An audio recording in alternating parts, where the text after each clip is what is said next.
And we kick off this evening with a look at the cinema. I'm not a complicated man. I like cinema. It's beautiful, beautiful cinema. Cinema history come to life. I found my solace in the small cinema I went to every Thursday night. I'm a professor of cinema. I go to the cinema for the stories. There was no competition between the cinema and seminar. I mean, it's not within the realm of conventional cinema. And now, here's Pace and Johnson for the cinema review.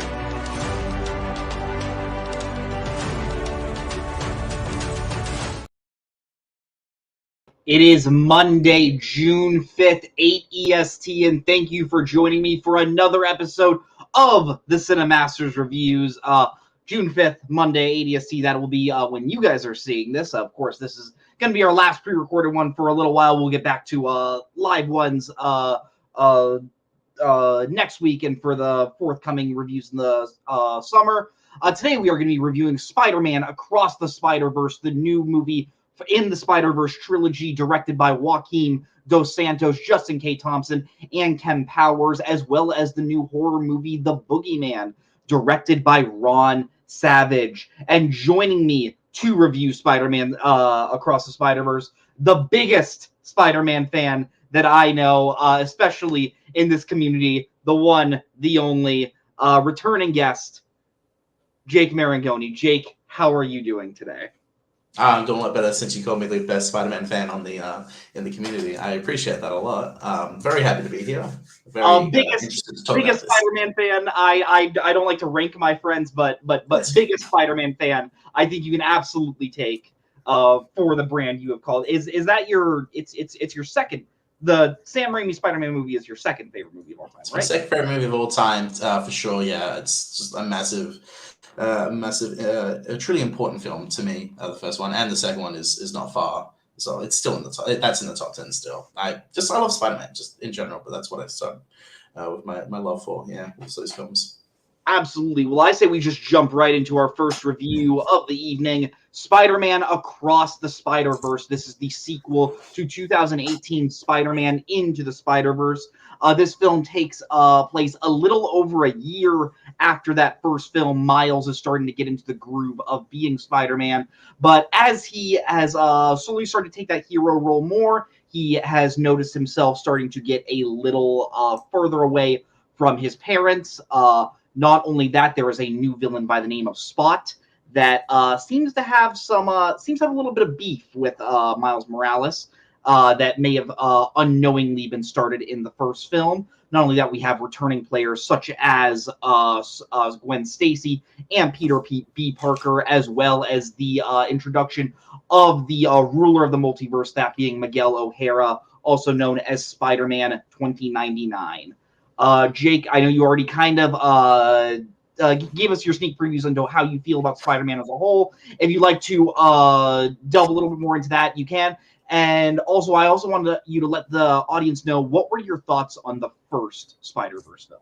I'm glad you mentioned that. Yes. Yeah. So, I love Spider-Man. It's been maybe my favorite fictional character of all time. It's hard to to think about on the spot, but that's just this. I just have such a love for the character and what he stands for, especially compared to other superheroes. He has him and Batman have similar tragic, and Superman to a certain degree. They all have tragic backstories, but Spider-Man, he's the only one to really deal with the whole alter ego aspect while also having to struggle with both lives, being Peter Parker and Spider-Man. And I just always really connected with that, especially since he's also a teenager in the comics, and in the films they also just sort of progress and how he's able to, how it's hard to be both these to tackle both these roles. And I think it's a big reason why Spider-Man 2 is, in my opinion, the best Spider-Man film. I know a lot of people love the first Spider-Verse film, but it's just always had such an importance to me. And the villains, the rogue gallery, everything about Spider-Man just really connected.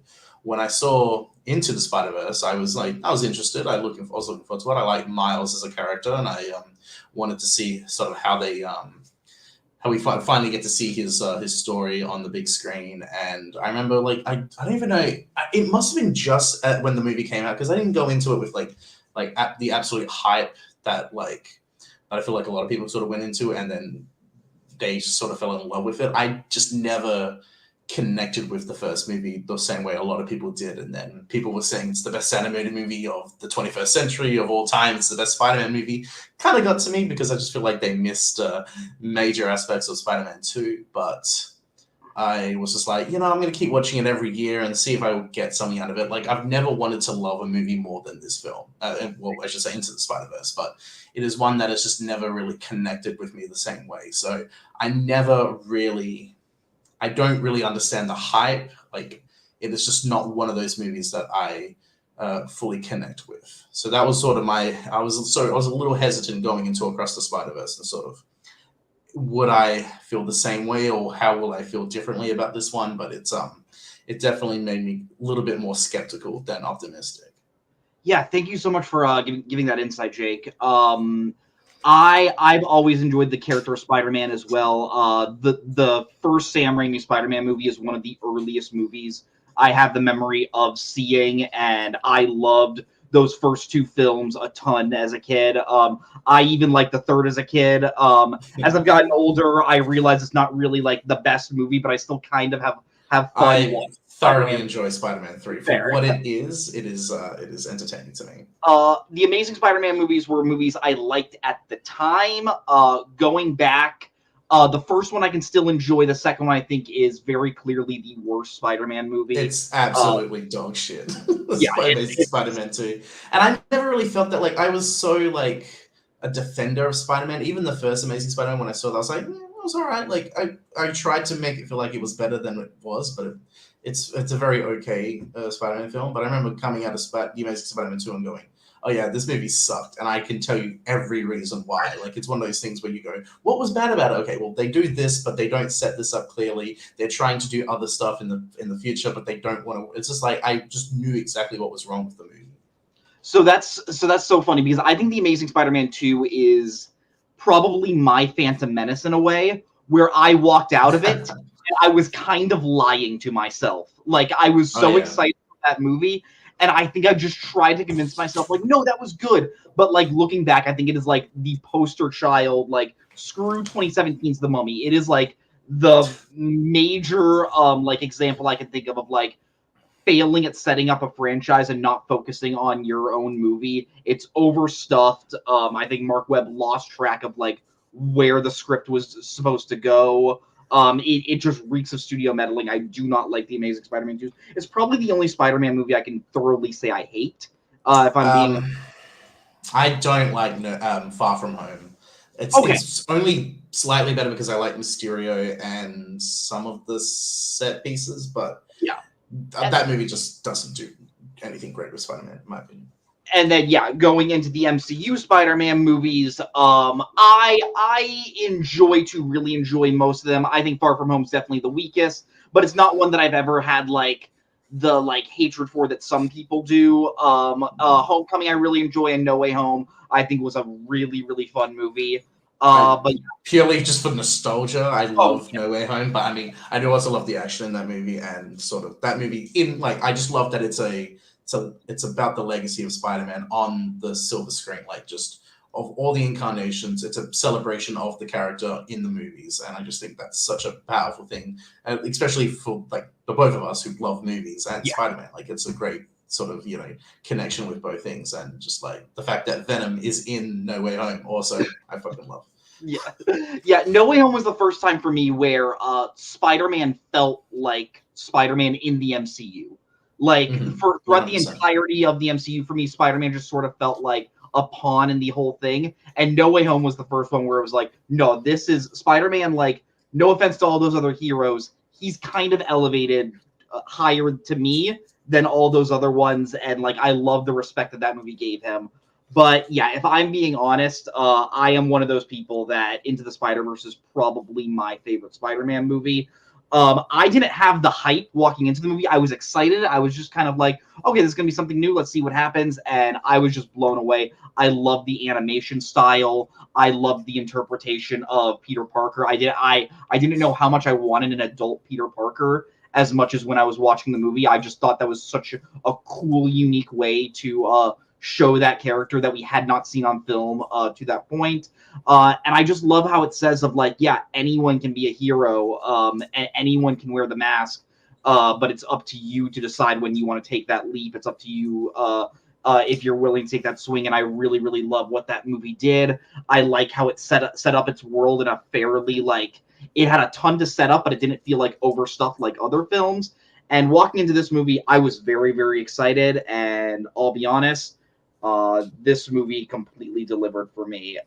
Jake, how did you feel about Across the Spider-Verse? And just general quick thoughts. So I watched it last night. By last night, I mean my nighttime, your morning. And I was like, you know what? There's a low bar for me for this movie to cross. Like, I thought the first one's okay. Like I sort of am liking it more, I guess, with each viewing, but I'm more mixed than I am positive. And I'm like, this needs to impress me. This needs to wow me the way people were wowed by the first one. And I think like about 40 minutes in, I realized that this movie was legitimately incredible. And at the end, when we have that cliffhanger, spoiler, I don't know. Everyone knows there's a part 3 coming out next year. It's a very tough movie to dance around. Spoilers is going to be hard to talk about, but I love this movie so much. This is just everything it goes into Spider-Man and how much it just is a celebration of the character, and just it was what I wanted the first one to be. But this is just everything that I'm just like happy with how this movie turned out. And I'm just so happy that I connected with this movie the same way everyone was. Okay, that is so awesome. Yeah. Just update to the audience. Jake didn't let even me know how he was feeling about the movie before he came into this review. So I was kind of thinking like, oh man, are we going to be on an argumentative level? But I think it's fun that we can talk about it this way. Yeah, let's just go into my first note that I had about this movie was, I think the idea to not necessarily like this is technically still Miles Morales' movie, but I don't think he is quite the main character he was in the first one. I think this is Gwen's movie, and starting the movie the first 20 minutes of this movie is all focused on Gwen Stacy, and you see how her life has been, her origin story, and how her relationship with her dad, how her relationship with her Peter Parker in her universe affected her as a hero, and also where she's been for the past year.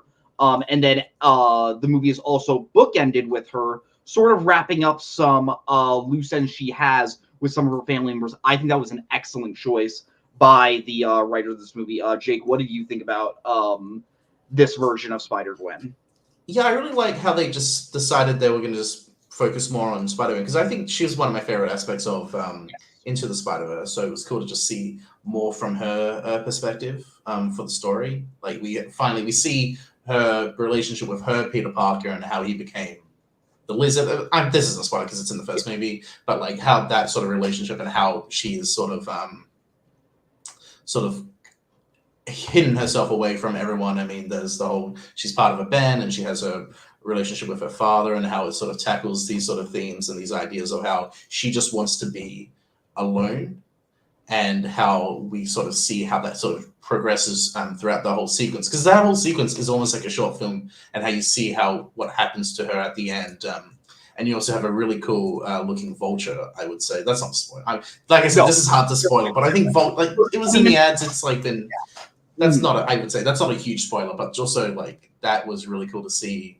I like Vulture, and like outside of Homecoming, he hasn't really had much of a movie appearance. So I thought that was a really cool. Also, I mean, we're going to go into the animation at some point, but just the design of that Renaissance era, Leonardo da Vinci look is just incredible stuff. But just everything with Spider-Man is just so cool, and I just think that she's one of the best aspects of the movie, which is not really saying much because every aspect of this movie is like incredible. Yeah, this movie perfectly shows why the character of Spider-Gwen is so closed off from everyone, because her backstory of just like she was responsible for the Peter in her world's death, and not only that, how her dad reacted to that in learning how she was a hero just completely destroyed her.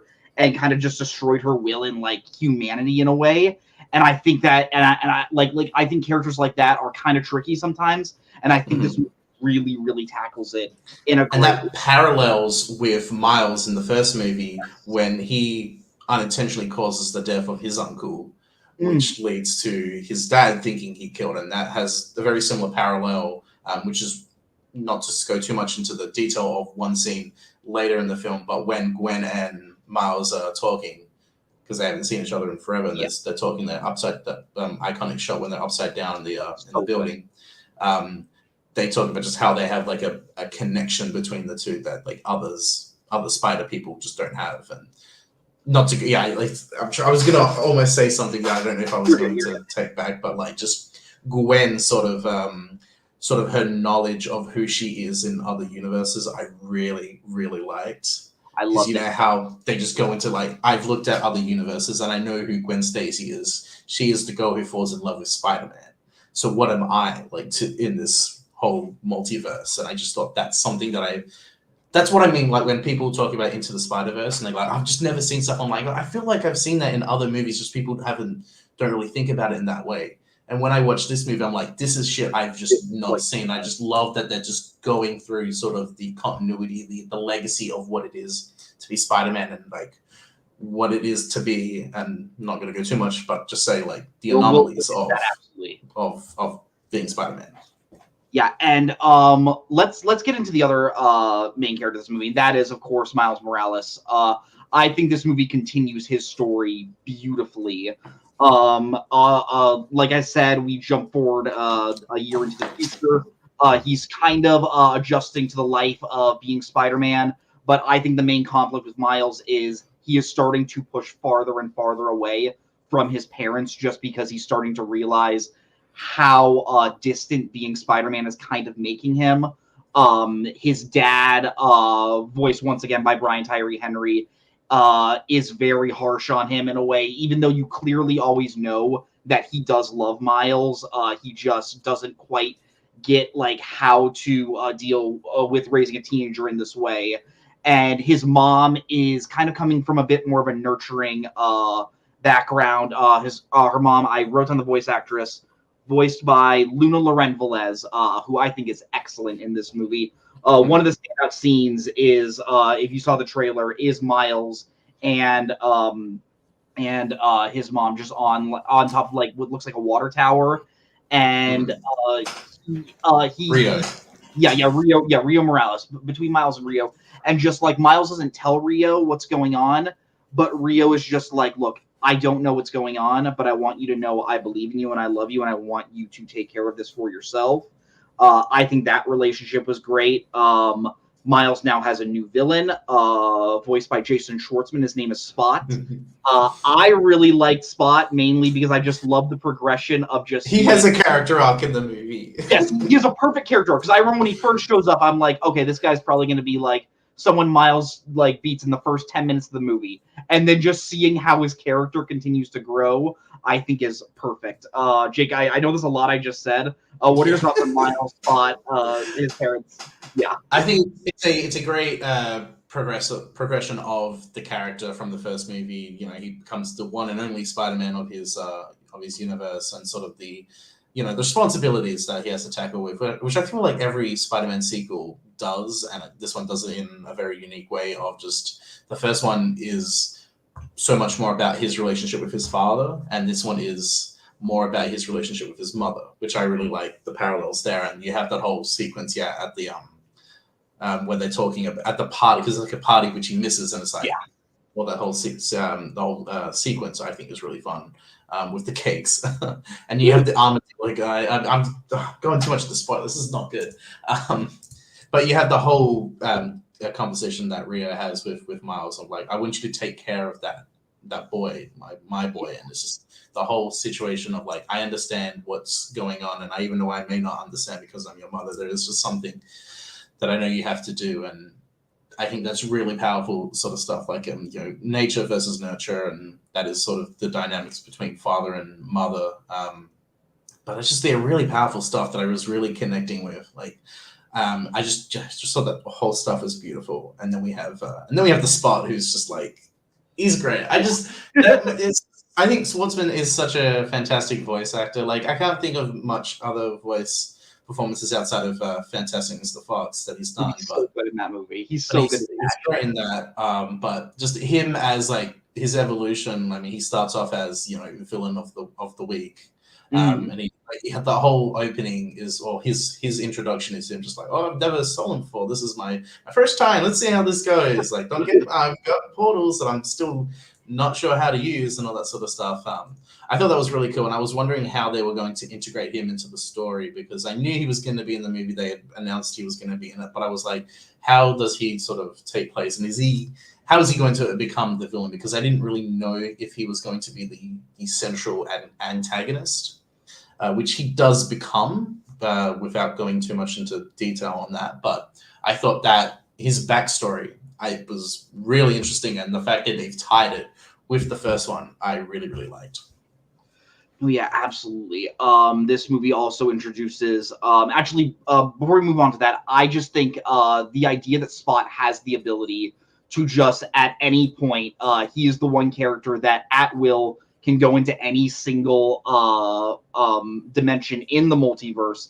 And I know, like with movies nowadays, like we're starting to get tired of that concept. I think this movie does that concept perfectly. Oh God. Like all because of animation, it's able to do different like artistic like ideas, and I was not expecting what they do with that whole scene because there's a scene where the Spot is basically looking through different universes, and there was a couple that just had the biggest smile on my face. One I can't. This is really hard.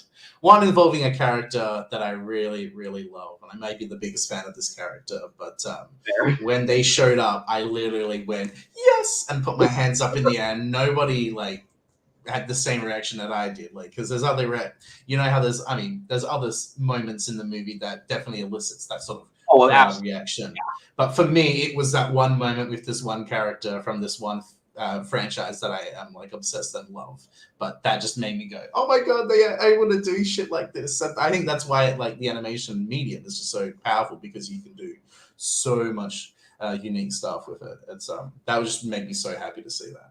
Just thinking about like that first chapter of the movie in Spider-Gwen's story, which her story has such like a unique like color choice and like a color palette compared to all the other ones, which I think just visually look incredible. And yeah, like with what you said, the Vulture literally looks like he's taken out of like a Leonardo da Vinci like drawing. I think is such a cool and like that's like that barely scratches the surface of like what this movie does with all the different dimensions. And like there's so many things I want to say. How do you talk about like all of it? Because I mean, just to go into the animation, like the fact that they decided that Gwen's universe is just like the watershed, like drawings and all that sort of stuff, and the fact that it will change like with every cut, like it will just look different, and it's more based on just like the emotions of Gwen and sort of how she feels, and a lot of purples and pinks and just really beautiful stuff that I thought was really nice to see. And it also just differentiates it from Miles' universe and then Miguel's universe. And there's other universes I won't spoil, but just it makes it stand out, which I think is just like a genius idea from the directors and Lord and Miller. Without going too much into it, the moment that definitely made me like silently like clap in my chair was I'm a huge fan of the Insomniac Spider-Man video game. As I am, yes. Yup, and you know exactly what I'm saying. There is one moment where a character talks, and I'm like, that was 100% him, and I'm so happy. But yeah, like I love that. Let's get into some of these newer characters. This movie introduced a ton of new versions of Spider-Man. At the end of Spider-Verse, we are teased with Spider-Man 2099, also known as Miguel O'Hara. He's kind of like the leader of the Spider Society. Yeah, Spider Society. He's the one that we have learned is kind of keeping the multiverse all sort of tied together. We are also introduced to Spider-Man India, voiced by Karen Sony. We are also introduced to the character that I'm almost positive is going to inspire the most amount of merch from this movie, that being Spider-Punk, voiced by Daniel Kaluuya. Jake, of all the new characters, did you have like a personal favorite? It might have been Kaluuya. It might have been Spider-Punk. It's tough because like all the spider people we see, a lot of them, there is like a sort of, I would say, like a group of characters who are like the side characters, because you also have and is it Jessica Drury? You have the Spider Woman who's got her own motorbike. Yes, Issa Rae. But you also have Miguel, who's sort of the leader of the Spider Society, and then with Spider Punk. And I'm trying to think if there's anyone. And Spider Man India. I'm not good. I would have to say Punk. Just everything he says, because he's from like a universe which is ruled by like a totalitarian regime. Like his British sort of just dialect also, and his slang was fun. Yeah, like he just is all about just contradictions, and just the stuff he says is just absolutely hilarious. Most of his singing is just the funniest thing, and even stuff like there's one moment when he's like, I can't remember the specific. I may be paraphrasing, but it's like let's try. Like he mentioned Scooby Doo. He's like, we'll find a Scooby Doo and all that sort of stuff, and then it just has like a title just says Scooby Doo is slang for clue. Yeah, just all that sort of stuff. Like some of it, I was like, this is slang that I don't even understand, but I thought the character just is really funny, and just the stuff that he says just made me absolutely chuckle.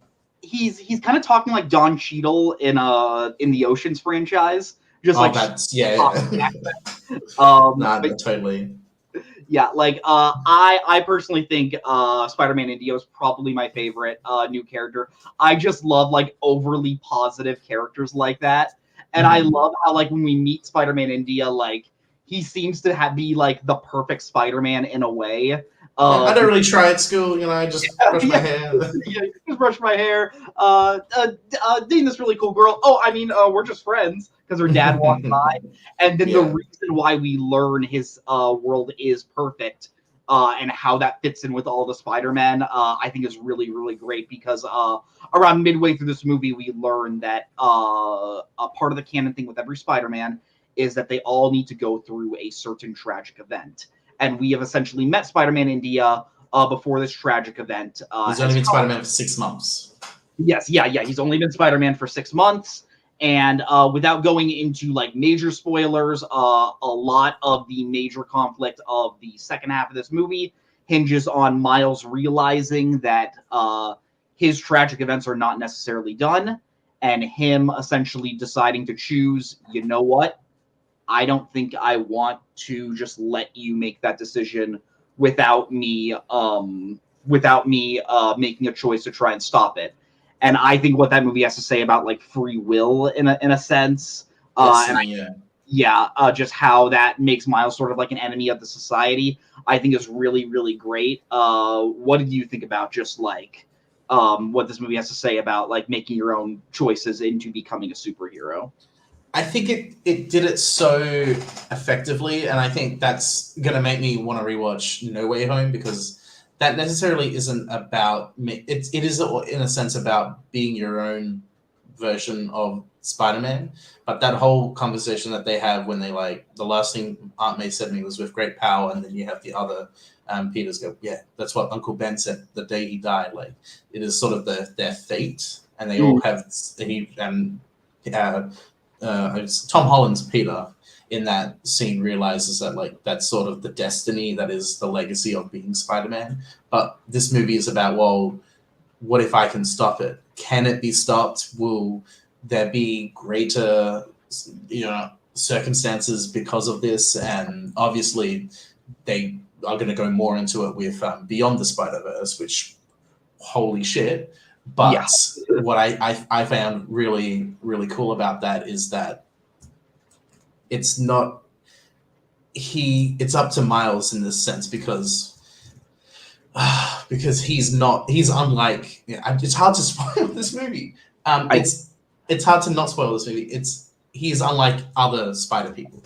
This is the first time I think a Spider person has ever been given the choice, like before, like knowingly given the choice of I can actually save this person that I love, and am I going to do that? Because if I do that, it might completely not, like, it might hesitate my growth as a person, and how that conflict sort of just goes through Miles's head, and how the decisions he makes essentially makes him enemy number one of the Spider Society.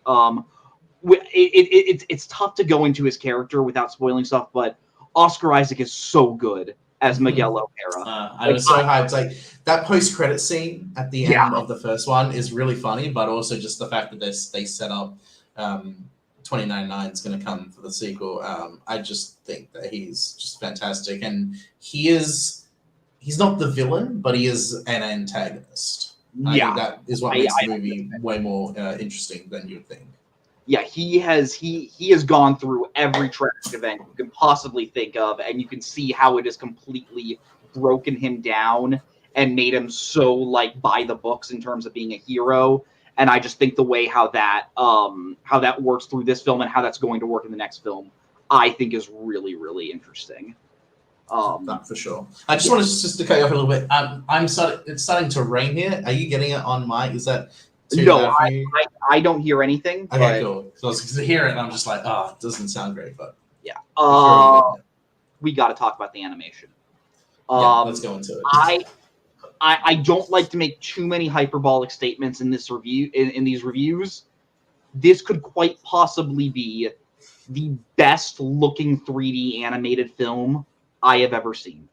Just from colors, just from the movement of the characters, from how it perfectly looks like a comic book, I think is so incredible. The action scenes are directed with such an amount of like frenetic energy to the point where, like, I'll be honest, there are certain action scenes where like I'm almost overwhelmed while watching it. Like, which is like maybe like the only like major complaint I can say about this movie is like it sometimes feels I feel out of breath while watching the movie, which almost feels like a half compliment, half criticism. But it's so gorgeous. Every world, you know exactly what world you are in without needing to be told because of how good it looks.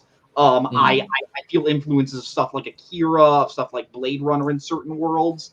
What did you think about the animation? I think it's like just incredible stuff. As far as like if it's the best, most gorgeous like animated movie, it's tough because I think Makoto Shinkai is definitely up there, and I think Your Name would be in that contention.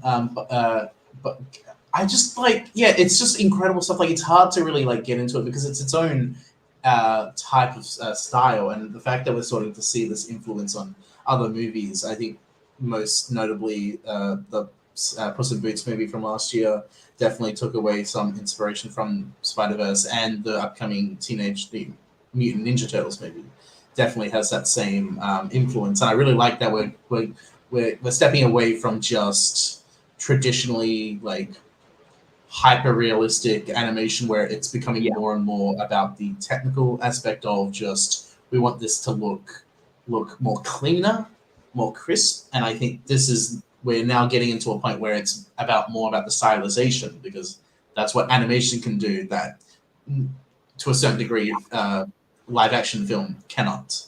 And I think that's really cool that we're seeing. But just the fact that every universe is a different type of animation style. Like we were talking about Gwen Stacy's universe is more watershed, and the colors are like all purples and pinks and neons and all that sort of stuff. But Miles's universe is more grounded. There's a little bit more of a I wouldn't say hip hop influence, but just the way that animation looks compares that makes that different from Gwen's universe. You've got Spider-Man India, and his universe is more I would say colorful. It's more it's less detailed, but it's more vibrant.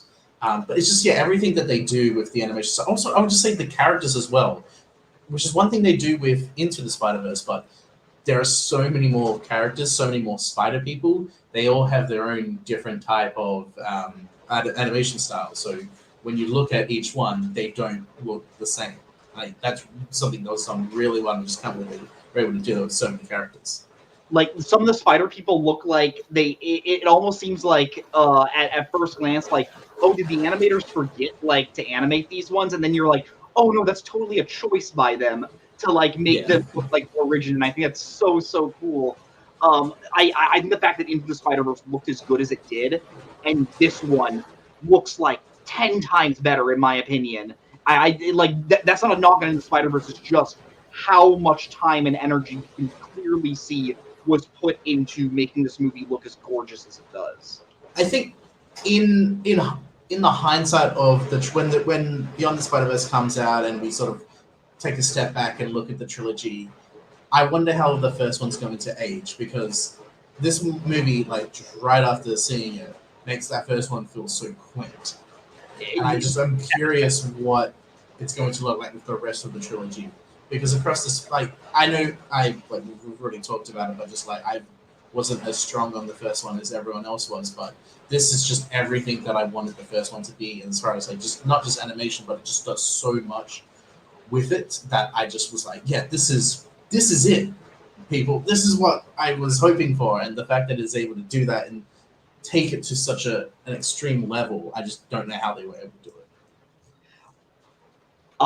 You mentioned the word trilogy, and I think that's a very important thing to talk about with this movie, because this movie is absolutely, even though this is part 2 of the trilogy, if you can also describe it kind of as the part 1 of both this movie and the next one. Like, I think this movie is definitely going to go right into into Beyond the Spider-Verse, especially taking into account the ending of this film. Yes. I would argue Gwen Stacy's story kind of makes this feel more like a complete story than it is, because I love it's something more of a complete story for her. Yes, like her character arc for this movie, and Miles has a smaller one, but this is more. Gwen definitely has like the bigger character arc for this movie, and so I sort of like understand what you mean by when this is her movie. And I can absolutely see the criticism being thrown at this movie where it feels like half a movie, but I think her character and her story kind of solves that issue for me. Where like I look at this more as Gwen's story, and Miles' story is kind of going through all 3 films. Like, if I'm being honest, Into the Spider-Verse is kind of you can view Peter B. Parker as kind of like, in a way, like maybe like the main character of that one. This one, Spider-Gwen is going to be the main character. Who knows who's going to be in Beyond, but Miles is the one that we are following throughout every single movie in the trilogy. 100%. I was going to say, like, I noticed that as well. Like, people were criticizing. One of the few criticisms of the movie is the sort of, it's only half a movie. And I sort of get that. I think Kirk, God love him, had that criticism. But my biggest thing about that is that I think the pacing is so good that I never noticed it was 2 hours and 20 minutes and that there was a third act that was just not that when we're only seeing half a movie. Like, I was just so invested in the whole movie from start to finish that I didn't really care that it was like wrapping up without a third act or like a resolution. I was just so invested, and I think there is somewhat of a structure with the Spider Society, and that whole sequence sort of acts as the third act for this movie. But like, I understand that this is just one half, and I think you can have the same sort of criticism for Infinity War or Deathly Hallows Part 1. Like, there's Breaking Dawn Part 1. Like, obviously those movies are 2-part movies. But I think Infinity War does that like the best out of those other films. Not saying this one, but just the fact that you are just connected with what's going on, and the fact that I think it has such an effective cliffhanger. Like, I don't really like. I know you talked about it in the show, but Fast X has the exact opposite.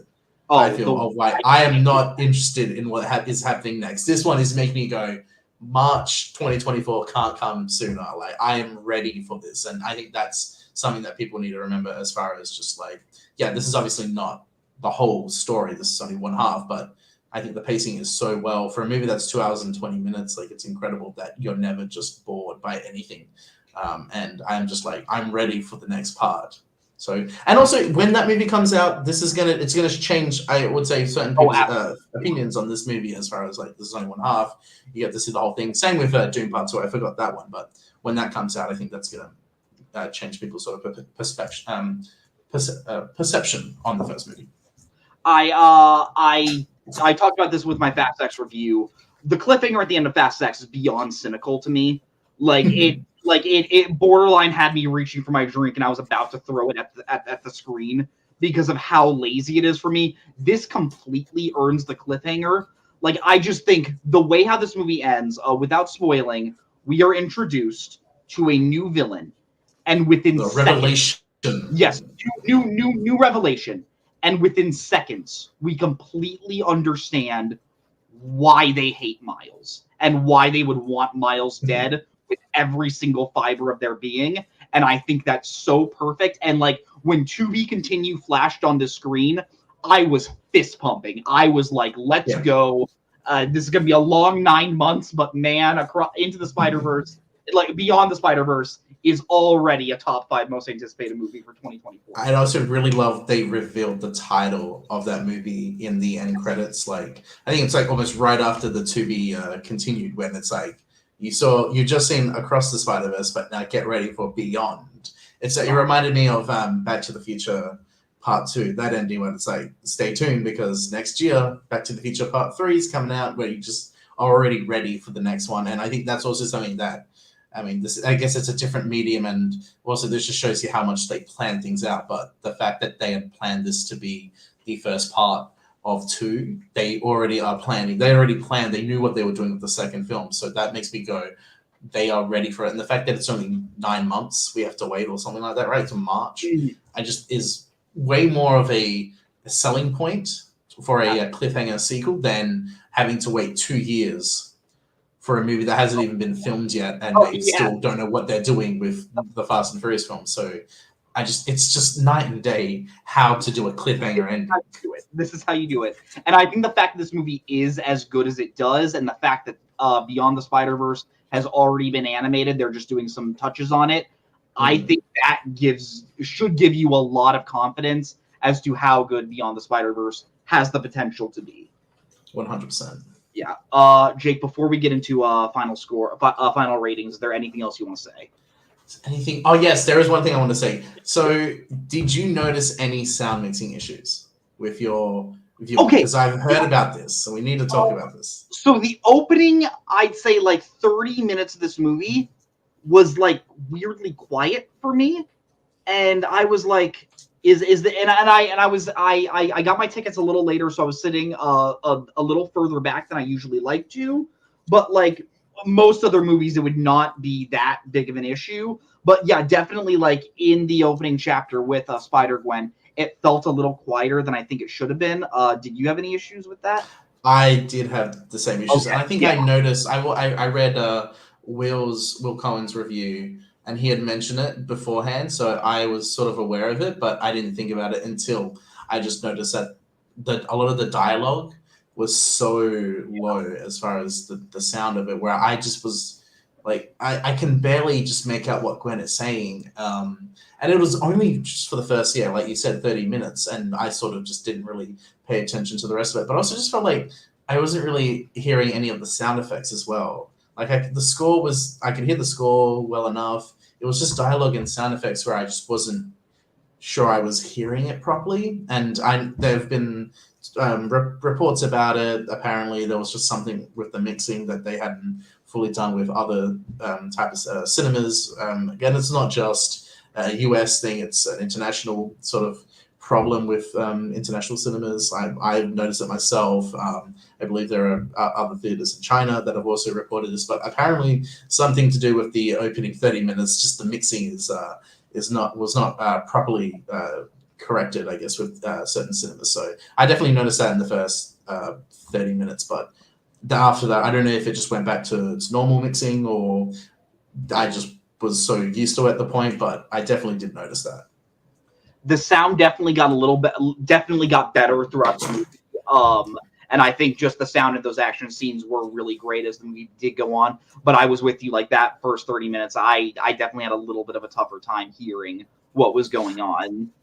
I do have another thing I also want to mention. A huge not to go into spoilers with this movie, but with the first movie, I had a problem with how they introduced the spider, because the spider just shows up and bites Miles, and I was just wondering, what? They don't set that up. It glitches a little bit, and you're like, did I just miss something with this movie? Like I know a little bit of Miles, but I'm not like fully like as far as like comic book his origins and all that sort of stuff. But I was sort of confused as to like how that sort of happened and what was that supposed to be. But this movie corrects that. This Yeah. movie actually has a reason, and that makes me think that they had planned this from the beginning of like how do we want to do this, and like I'm so glad that they were able to do this, because that makes me when I am eventually going to rewatch the first movie, I'm going to have a little bit more of an appreciation of that film now, and I'm going to be less critical because I now have the answers to what they were doing with that, and I think that just makes me appreciate the film more, because I'm like, okay, cool, they knew what they were doing. There is a reason behind this, and this movie explains that. I know that Across the Spider-Verse was not announced when Into the Spider-Verse was released, but taking that into account and taking into account how Into the Spider-Verse ends with with Gwen like shouting Miles, it makes me think that like certain things were planned when they were making Into the Spider-Verse. That they had the seeds for what they would want to do. Yeah, they were going to do that. So I do think that is really cool. Well, because I also just what you were just saying, just one. I'll just reference one because there's so many references to past, present Spider-Man comics, TV shows, movies, everything. There was a deleted scene from the first movie in which Liz says, "The power of the multiverse in the palm of my hand," and they were able to use that line in this movie. So they clearly had ideas of what they wanted to do, and some of them they were able to further explore, and some of them they were just put into this movie. And I think that just shows that they had so many ideas they cut, or they fully hadn't realized that they were able to with a sequel. And I think that's really is great. That's what you should do with a sequel. No, absolutely. This movie has a ton of small little details that I think is going to make rewatching it a ton of fun. Well, Jake, here at the Cinemasters Reviews, we review movies on a scale of 0 to 10 videotapes. 0 is an abomination. It is a movie that insults the state of cinema as a whole. It's one that you would think your life would be better without it. It's one that you never want to think of again, and the thought of it literally brings pain to your soul. And 10 is one that it's a life-changing film for you. It's one that is going to go down as an all-timer for you. It is one that reminds you why you love movies in the first place. Jake, on a scale of 0 to 10 videotapes, what would you give this movie? Because I haven't done my Letterboxd review, I actually really thought about a rating. Like, I know it's nowhere lower than 8 videotapes, but I think I'm giving it 9 videotapes out of 10. I think I had a couple of minor problems that may be fully explored with Beyond the Spider-Verse, like how I had problems with the first movie that have sort of been corrected now. And I'm very looking forward to seeing how they do that with Beyond, but I've got to give it 9 videotapes out of 10. The animation is flawless. I love what they do with the character of Spider-Man and just the whole Spider Society. There are incredible action scenes. I think the score is really underrated. I mean, or really good, I should say. Like, it just came out, can't be underrated yet. But just Daniel Pemberton's really good with his score. And I just think what they do with how they just do something different with the character of Spider-Man and sort of the mythology of him. I just have wanted to see something like this. And I'm glad that we finally get to see it. So yeah, it might go up to 10. We'll see on a second viewing. But right now, 9 videotapes out of 10. Okay, so 9 out of 10. That is an excellent score. Walking out of this movie, I said I think this is my favorite movie of 2023 so far. I still think it is. That being said, I'm not ready to give my first 10 yet, and I think I'm going to give it a 9.5. I think there are just a few things holding this back for me. It's not my absolute favorite Spider-Man movie, but my gosh, I think this movie and Into the Spider-Verse, if they can stick the landing with Beyond the Spider-Verse, I think this is going to go down as one of the great movie trilogies of all time, in my opinion. And I think just the love this movie has for the character as a whole, I think just speaks volumes. And it's like, I think it's an even bigger celebration of Spider-Man than No Way Home was in a way. And I think No Way Home was also excellent. If you have the chance to see this on the big screen, please go see this. Yes. I think this movie is gorgeous and absolutely benefits from the theatrical experience. But yeah, 9.5 for me from Across the Spider-Verse, 9 from Jake. We both love the movie. Before we head out, Jake, I just have a question for you. Yes. I like to fill in the gap with just asking my guests some questions. You're obviously a very, very big Spider-Man fan. Something I love about Spider-Man is I think he has one of the most fun like rogues galleries out of any of the superheroes. That's my favorite. Yes. If there's a Spider-Man villain we haven't seen yet on the big screen that you would like to see, who would that be? I mean, I have like 5, but I'm trying to think of like narrow it down to one. You know, one who just has not. He's made an animated appearance in Into the Spider-Verse, had a sort of an implied appearance at the end of Homecoming. I really want to see Scorpion. Yeah, I always like Scorpion as a villain. He's sort of like he's similar to like a Venom, where he's sort of the coin toss of Spider-Man in the sense that they're both, you know, arachnic, insect-based, super-powered people. But just Scorpion just seems like a badass motherfucker, and I love his character in the Spider-Man games. I should say the Marvel Spider-Man game. I don't even know what to call them, but the Insomniac games. I think I really like Scorpion in that. I just think he's also cool because he's less of a world domineering sort of villain. He's more just personal stakes, and I think that's something that can be played really, really interestingly if they decide to put him in a live action film. But I think he's definitely just one of those characters that I just would love to see a not necessarily comic book accurate, but there's a lot you can do with that character that I would just think would be fun to do. But I think Scorpion definitely just has something that hasn't been explored yet. Yeah, Scorpion was definitely one of the ones I thought about. It still frustrates me that Spider-Man Homecoming cast Michael Mando from Better Call Saul to play Mac Gargan, who is supposed to become Scorpion, and he still doesn't become Scorpion. Maybe they will. Who knows? Yeah, maybe eventually. But like, please, I want to see Scorpion. And Michael Mando's a great actor. I think he would be really, really good. I know he's obviously getting his own movie. I believe it's either coming out this year or next year. But Kraven.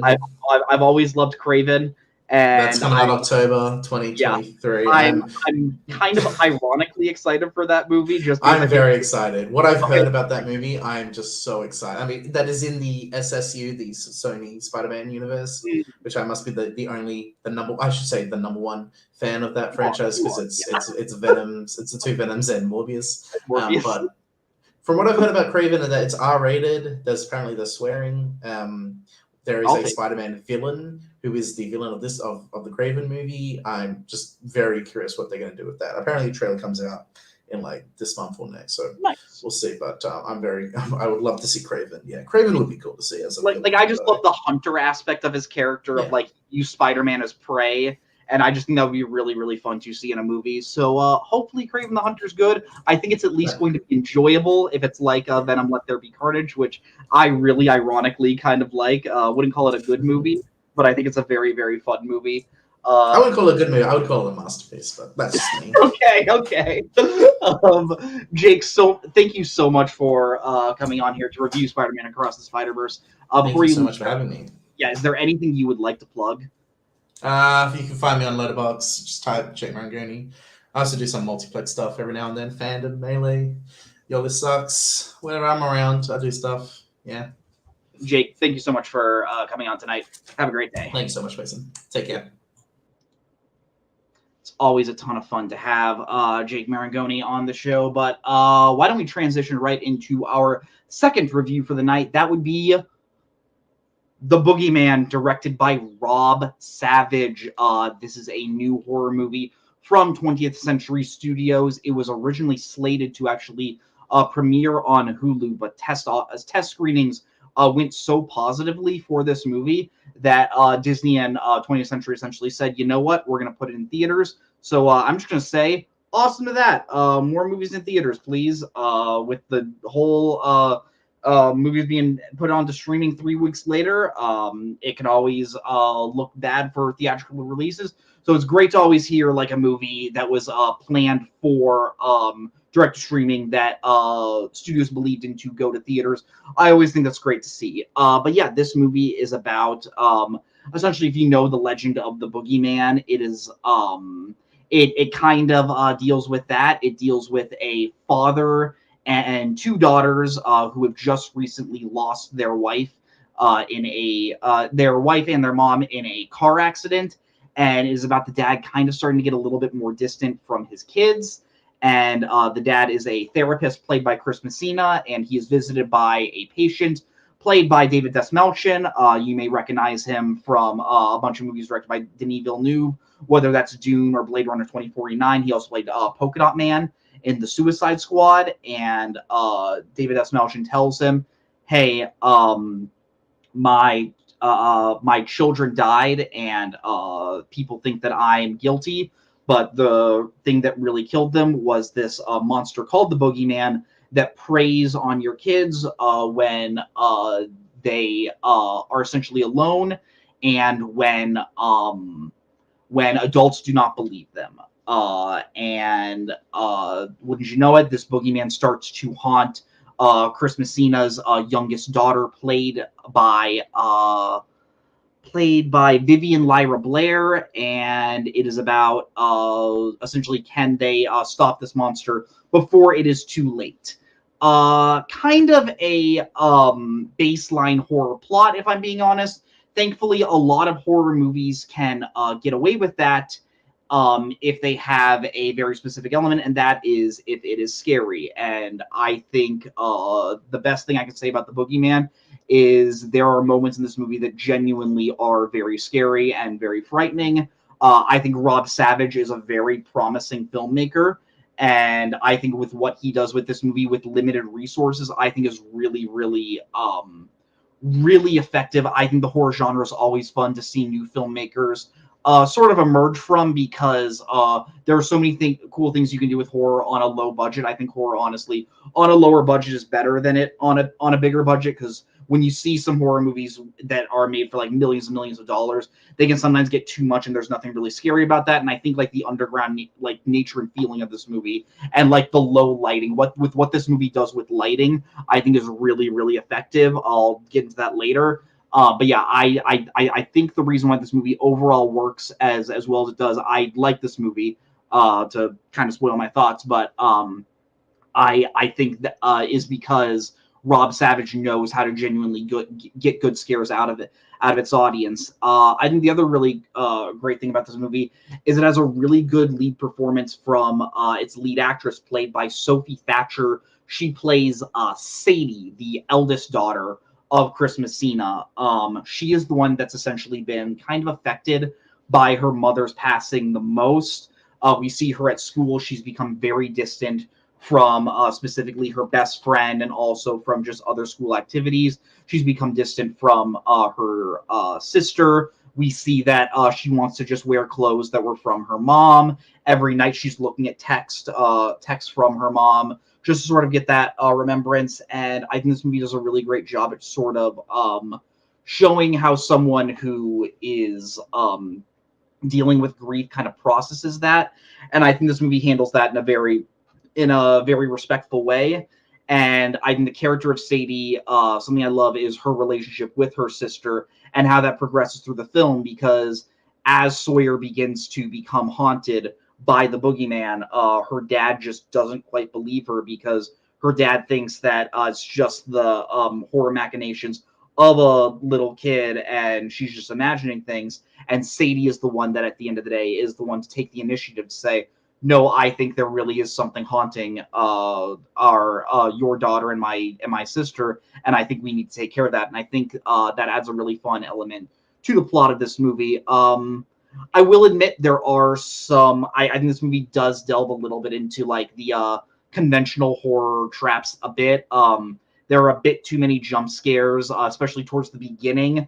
Towards the end, I think the jump scares become a little bit more effective, because they're not as like okay.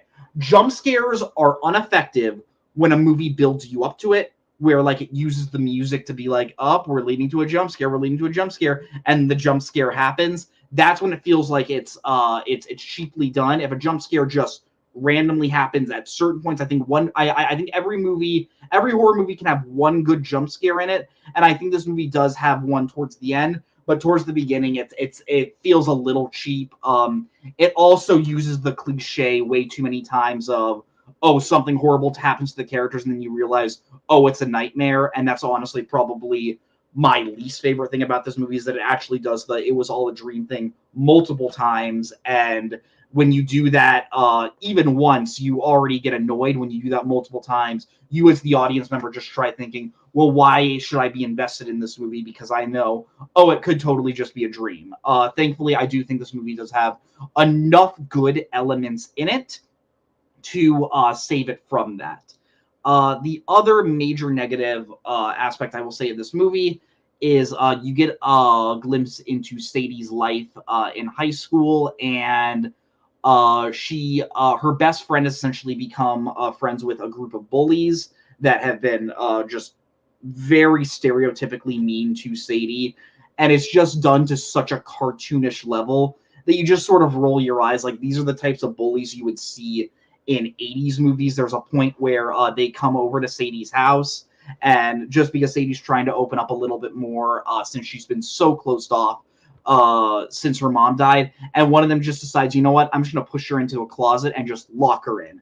And it's done in such a cartoonish manner where you're like, why would anyone do that to like anyone in that circumstance? It just feels so over the top and so overly written, that to the point where you're like, come on, you can make these characters a little bit more believable. Of course, that's what gets Sadie into a situation where she does end up seeing the boogeyman, so it feels like it was just done for plot reasons. But those characters are so are so annoying and so like cliched that you just kind of end up rolling your eyes as while you're watching the movie. An aspect of the movie I do think is really, really great is the score by Patrick Johnson. Throughout the entire movie, it has a very ominous score that sort of gets your atmosphere and gets your mood into the film. I think horror movies are can be very reliant on the score, and I'd say that is good for a good reason. When you have a good score in a horror movie, it can go wonders, and it can make you feel really, really on edge. I think of a movie like It Follows and the score by Disaster Piece, and like what they were able to do with that score and taking some scenes that might not seem like super scary at times, and how the score of that film just absolutely puts you on edge. I think there are scenes in this movie that also does a really, really great job. Another aspect I think this movie does is setting up the rules for how the boogeyman works, and how essentially you can fight it. We learn later on in the film. We learn pretty early on in the film how the boogeyman is summoned. It's summoned by it preys on kids and when adults don't believe in it. But it also needs darkness, and it cannot operate in the light. And I think this movie does a really great job at never breaking that rule. I think horror movies that do break the rules are some of the least effective horror films.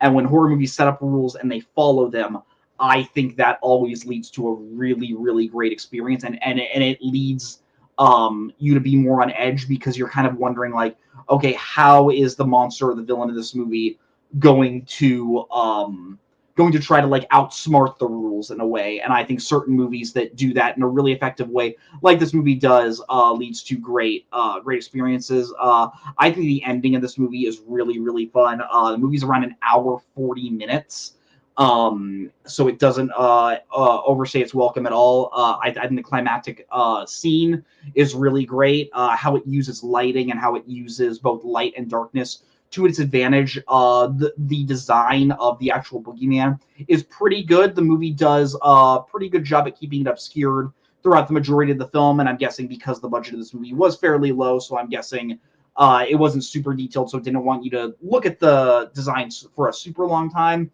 And without spoiling this, they do not necessarily completely defeat the boogeyman, but with how they